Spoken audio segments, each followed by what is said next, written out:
Welcome to the Scalpel of Truth podcast, the members-only inner circle club for VIP bachachos, with your host, Leisa Krauss, the bitchin beautician, also known as the Profit Queen.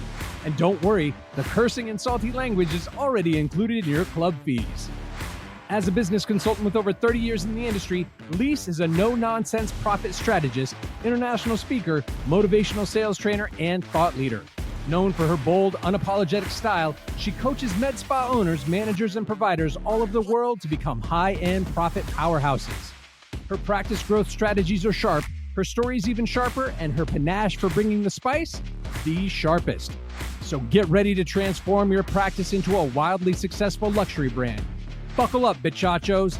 Lise is about to slice and dice another episode of The Scalpel of Truth.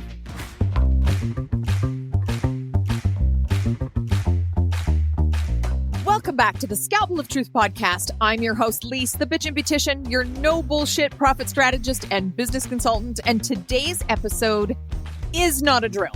If you are in medical aesthetics, whether you're injecting filler, booking consults, lasering pigment, or selling skincare at your front desk, listen up. Confidentiality is not optional. It is mandatory, and breaching it, that is career ending.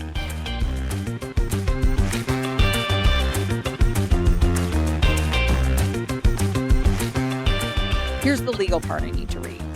This podcast is presented solely for educational entertainment purposes. Guys, I'm just your beauty business bitch. I'm not a licensed therapist or an HR representative, nor am I a lawyer. This platform's used to share my experiences with what's made me a successful service provider, a manager, and a business consultant for those who I coach. Got it? Beautiful.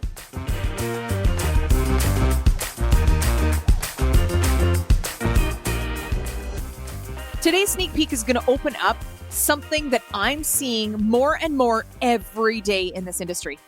Patient privacy being violated, either casually, carelessly, and dangerously.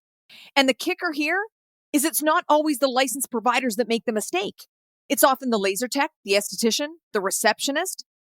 Guys, this is a serious situation. And as much as we are in a medical aesthetic hybrid, we are still medical, and these are patients. And so what you'll hear in the inner circle membership portion of this podcast is what confidentiality actually means in a hybrid med spa setting, the difference between medical confidentiality and common sense privacy, and why even innocent, "Oh, she comes here for Botox," can cost you your career.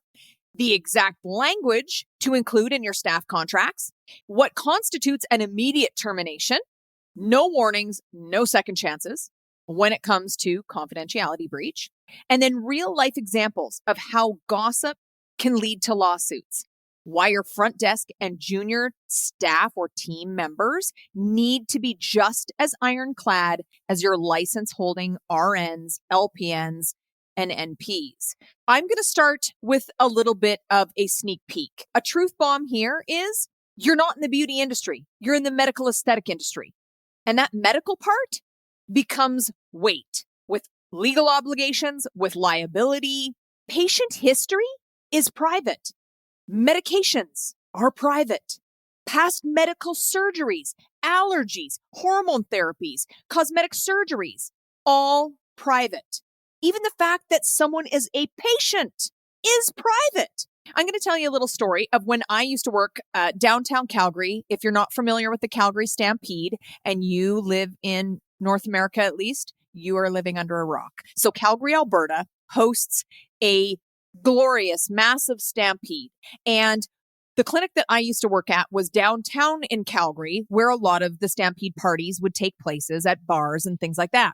Here's the thing we used to do. We used to tell patients 3 months leading up to Stampede, "Hey, so if I see you out and we are at Stampede, I see you at the local pub or somewhere, I am not going to come up to you and say hi. I'm not going to acknowledge you. I might give you a wink, maybe, but it's not that I'm trying to be rude.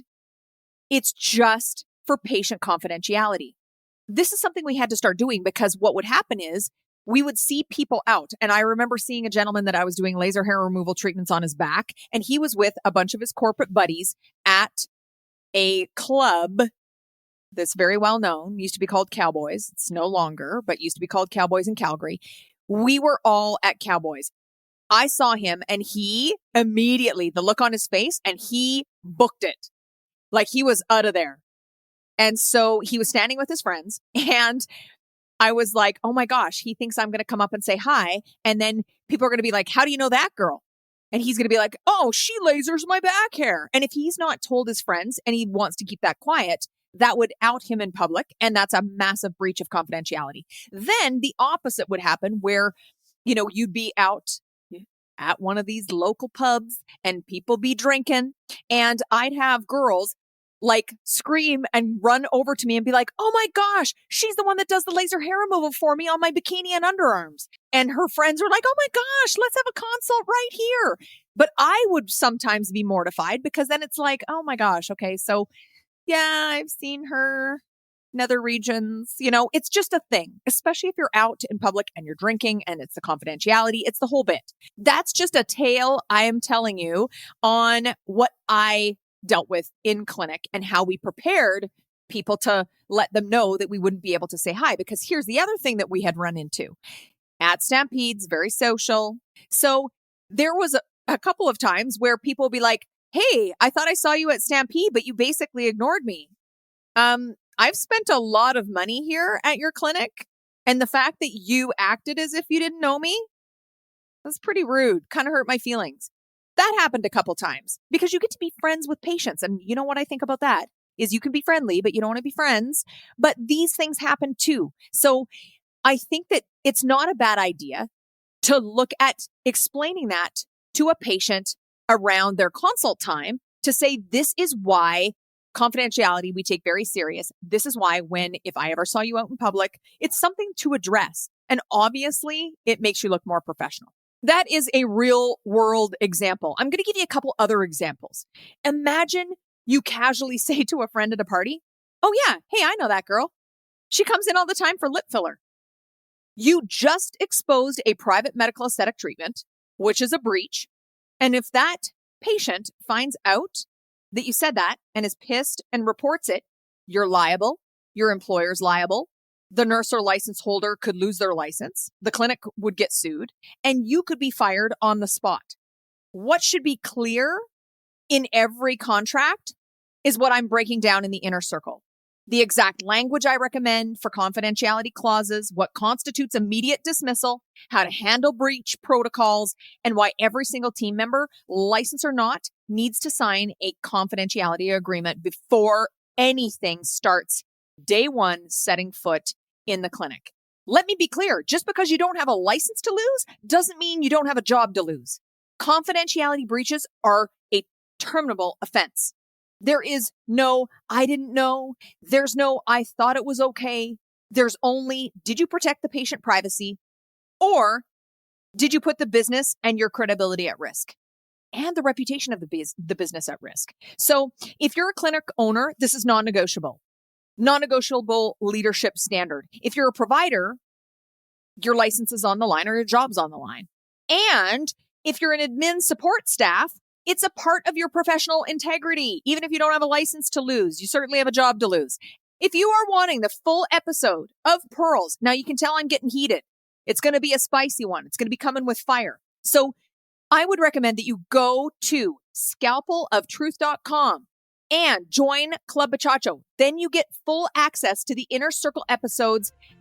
They are epic. And I'm saying that because honestly, I listen to these back. And after Pete, my producer, does produce the show, I mean, Pete makes me look real good. I got to introduce you guys to Pete. He's so fabulous. Pete, while you're producing this, you should say hi to the Bachachos. We need to unveil the voice of Pete, the master behind the recordings and the producing of the show. Oh my gosh. Hey, it's Pete from the podcast. A slip of the tongue, a hallway whisper, a did you see who came in today can destroy everything you've worked to build. So Inner Circle VIPs, we are going to hash this shit out. And those of you who are general listeners, I hope you become VIPs. Go get signed up for Scalpel of Truth. It is business consulting every single week for $19.99 a month. If you do not find that affordable, I would like you to see yourself out, and you should be embarrassed. Just kidding. I love you. So, Inner Circle VIPs, let's go. Don't want to wait to see things stay the way they are.